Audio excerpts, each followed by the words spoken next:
Hello বন্ধুরা, আজকে আমি তোমাদের সাথে জাতীয় মাছ ইলিশ দিয়ে খুবই মজাদার একটি রেসিপি শেয়ার করব।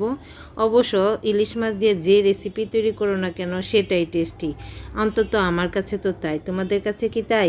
যাই হোক, আমি একটি ইলিশ মাছের মাথা ও লেজার অংশ বাদ দিয়ে বাকি সবটা অংশ নিয়ে নিয়েছি। খুব ভালো করে কেটে ধুয়ে নিয়েছি। তারপর এখানে লবণ হলুদ দিয়ে মাছগুলো খুব ভালো করে মেখে নিব। আর তারপর চুলায় বসিয়ে দিব একটি প্যান, আর তাতে দিয়ে দিব তেল। তেল গরম হয়ে গেলে একে একে সবগুলো মাছ আমি দিয়ে দিব। আর এক পাশ ভাজি হওয়া অবধি অপেক্ষা করব। তবে ইলিশ মাছগুলো কিন্তু বেশি করে ভাজার কোনো প্রয়োজন নাই, জাস্ট অল্প একটু ভাজা হলেই উল্টে দিব। এক এক করে সবগুলো মাছ উল্টে দিব, আর তারপর আবারও সামান্য ভাজা অবধি রান্না করে নিব। সবগুলো মাছ সমানভাবে ভাজা হয়ে গেলে আমি মাছগুলো এক এক করে একটি প্লেটে তুলে রাখবো।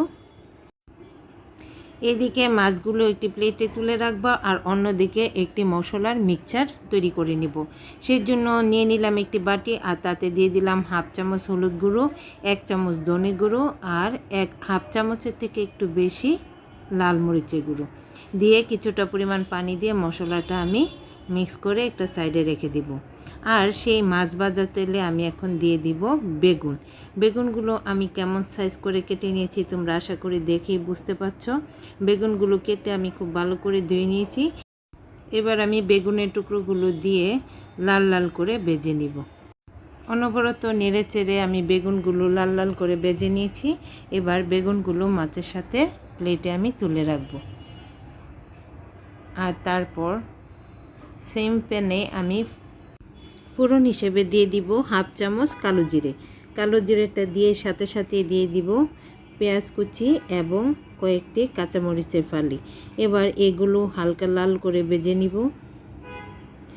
বেশি লাল লাল করে ভাজার দরকার নাই, হালকা বাদামি করে ভেজে নিব। পেঁয়াজ হালকা বাদামি করে ভাজা হয়ে গেলে তারপর এখানে অ্যাড করে দিব আগে থেকে তৈরি করে রাখা মশলাটা। মশলাটা দেওয়ার আগে আবার একটু নেড়ে চেড়ে নিব ভালো করে। তারপর মশলাটা দিয়ে খুব ভালো করে 4-5 মিনিটের মতো কষিয়ে নিতে হবে। মশলা থেকে যখন তেল ছেড়ে দিবে তখন আমি অ্যাড করে দিব এখানে গাটি কচু বা ছড়া, তোমরা যে নামে ডাকো না কেন, সেই ছড়া বা গাটি কচু আমি দিয়ে দিব। এগুলো খুব ভালো করে কেটে আমি ধুয়ে নিয়েছি। এবার এই গাটি কচিগুলো আমি দিয়ে দিব। দিয়ে খুব ভালো করে মশলার সাথে নেড়ে চেড়ে মিশিয়ে নিব।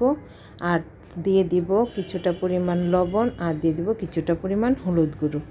এবার খুব ভালো করে নেড়ে চেড়ে মশলার সাথে মিশিয়ে নিব। মশলার সাথে খুব ভালো করে কচুগুলো মিশানো হয়ে গেলে তারপর এটা আমরা ডেকে রান্না করব সিদ্ধ হওয়া অবধি। কচুগুলো সিদ্ধ হয়ে গেলে তারপর ঢাকনাটা খুলে দিব।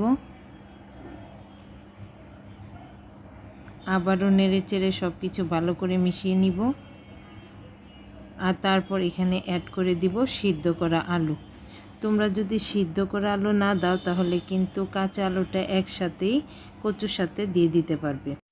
তো এই আলুটা দিয়ে আবারও সব কিছু খুব ভালো করে নেড়ে চেড়ে মিশিয়ে দিব। আর তারপর এখানে দিয়ে দিব ঝোলের জন্য পরিমাণ মতো পানি। পানিটা দিয়ে আবারও সব কিছু খুব ভালো করে নেড়ে চেড়ে মিশিয়ে দিব। আর তারপর এখানে অ্যাড করে দিব পরিমাণ মতো লবণ। লবণটা দিয়ে এবার আমি ঝোলটা ফুটে ওঠা পর্যন্ত অপেক্ষা করব। আর ঝোলটা যখন খুব ভালো করে ফুটে উঠবে তখন এখানে অ্যাড করে দেব আগে থেকে ভেজে রাখা ইলিশ মাছ এবং বেগুন।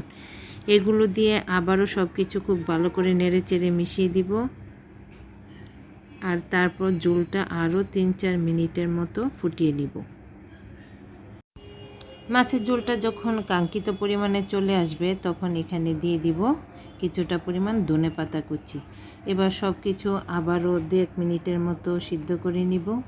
আর তাহলে রেডি হয়ে যাবে খুবই মজাদার একটি রেসিপি, গাটি কচু দিয়ে ইলিশ মাছের তরকারি। তোমরা যারা খেয়েছো তারা তো জানোই, আর যারা খাওনি তারা এক্ষুনি তৈরি করে নাও। রেসিপিটি ভালো লাগলে বেশি বেশি করে শেয়ার করে দিও। আমার পেজটাকে ফলো আর চ্যানেলটাকে সাবস্ক্রাইব করে দেওয়ার জন্য তোমাদের কাছে অনুরোধ রইল। ভালো থেকো, টাটা।